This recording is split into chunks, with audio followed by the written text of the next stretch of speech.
You're in the middle of a super important moment. Whether it be some sort of race, an important test, a special recital, and it requires your utmost focus and dedication. But suddenly, your stomach starts hurting. And a few minutes later, you've gotten your period. Period of what, you might ask? Some say this period of pain, suffering, just that ugh feeling. For me, I first got my period on a family vacation to Germany and Austria. This is a picture of me the day before I got my period, happily strolling around the gardens where The Sound of Music was filmed. This is a picture of me the day after I got my period. A little exaggerated, but I had every breath of fresh mountain air ahead of me and a crystal clear alpine lake in my view. But when I first got my period, I remember crying, and I couldn't exactly explain why to my parents, just repeating that I didn't want to grow up. Plus, I was disappointed I couldn't just swim through the crystal clear alpine lake my sister was enjoying at the moment. Looking back at it though, it was really silly of me to feel like my whole world had ended just because I had gotten my period. So, I'm here today to address the way society views the period. Hello, my name is Tanya Vidhun, and I'm a sophomore here at Valencia High School. Sorry if I made you feel a little uncomfortable there.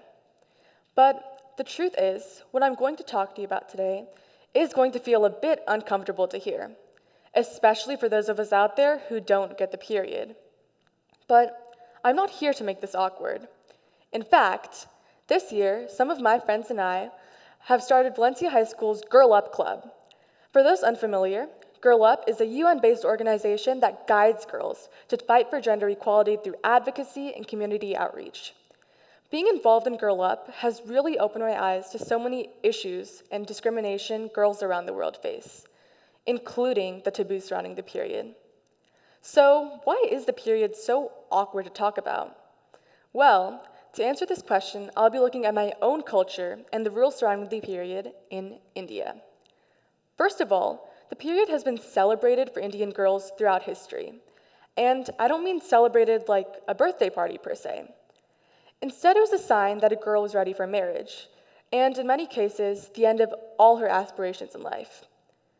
For a regular village family, when a girl got her period, it meant she was ready to be sent away from home, for her father to pay her dowry, for her to get married, and to birth children, preferably sons of her own. Well, it's no wonder some of these traditions have lasted to today.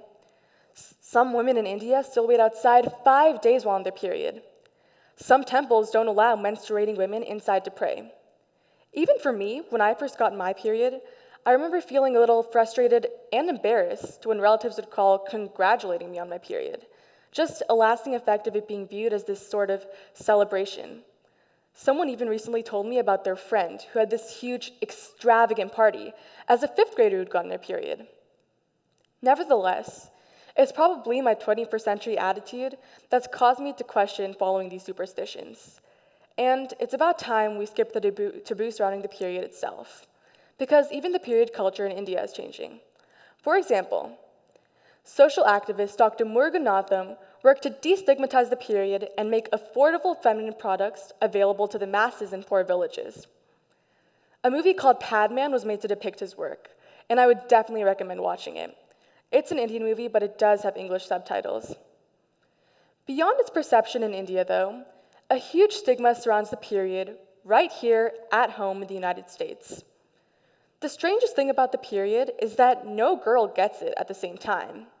So if someone gets it too early, it's embarrassing and hard to handle, especially at school with friends. At the same time, if she gets it too late, she's embarrassed that she hasn't gotten it yet.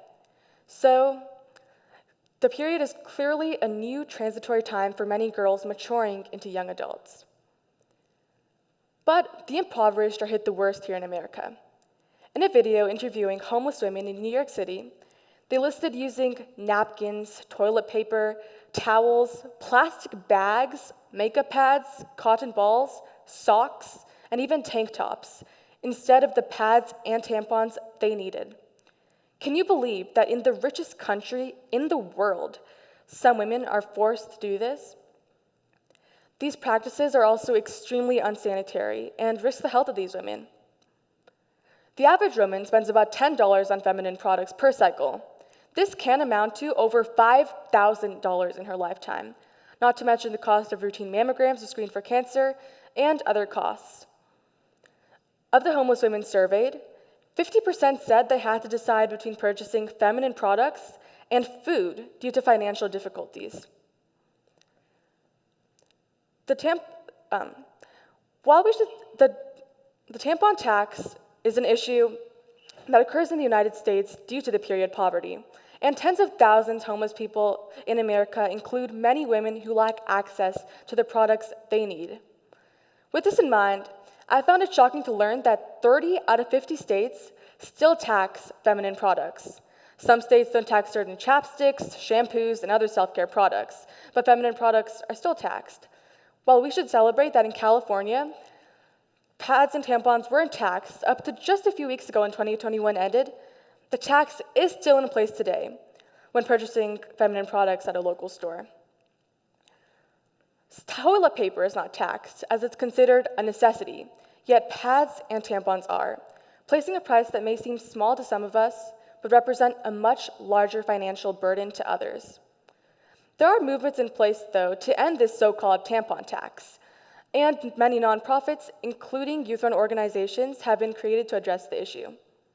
So, our Girl Up Club decided to combat the issue of period poverty by organizing a feminine products drive. We started by educating our members about the reality of the period poverty by watching and reflecting on a short documentary. We then organized the donation drive, collecting one product at a time to help provide resources to other women. We ended up receiving over 1,000 pads and tampons, and we're so grateful for the generous support received. Half of the donations went to a local middle school to help middle school girls feel more comfortable having their period with extra supplies at hand. The other half of our donations went to a local rescue mission that collects these products for the homeless.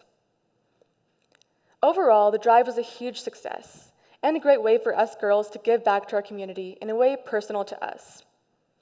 So, I just talked about a number of issues, from the sheer taboo society has created out of the period, to the period poverty, and problems with legislation surrounding the period.